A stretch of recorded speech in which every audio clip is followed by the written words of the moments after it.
When you were citing the readings to comment on the benefits of AV tools for scholars, you basically focused your comments on 5 areas. The first one was the quality of the teaching and learning process, AV tools for different phases of the teaching and learning process, different types of content that you present using them, the skills that students may develop, and the different types of subjects that you can teach when you're using AV tools.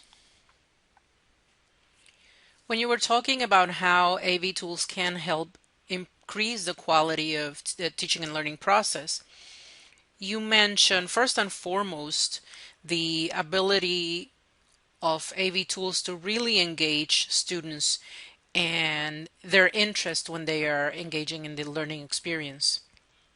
You also talked about how using materials that were audiovisual in nature helped provide a real world context for lessons, how it aided with retention, how it provided a way to visualize what you were going to teach, especially for those ideas that were abstract. And you also talked about how AV tools helped establish the relevance of what students were going to learn. In addition to talking about different types of viewpoints that students could be exposed to when they were watching audiovisual materials. Last but not least, you mentioned how audiovisual tools could help increase student attention, which is crucial for you as teachers because you want to have their attention in order for them to be able to internalize anything that is being discussed in the classroom.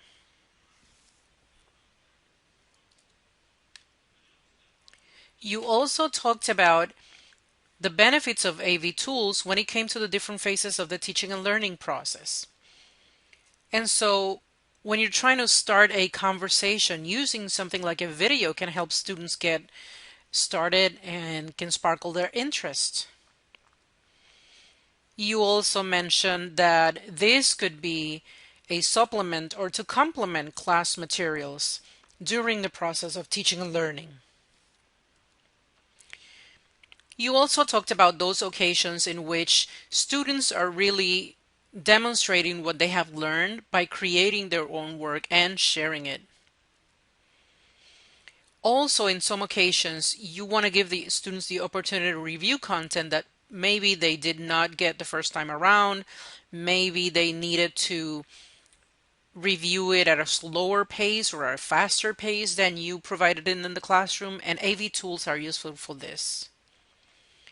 And then also in some occasions, for example, when students are absent, the availability of the teaching and learning experience via a video, for example, can help students catch up with work that they've lost. You also focus your discussion on different types of subjects that could be benefited by using AV tools. And more often than not, you mention language and foreign language skills as one of the areas in which videos and music could help increase student learning. And then you mentioned about the benefits of AV tools for content itself.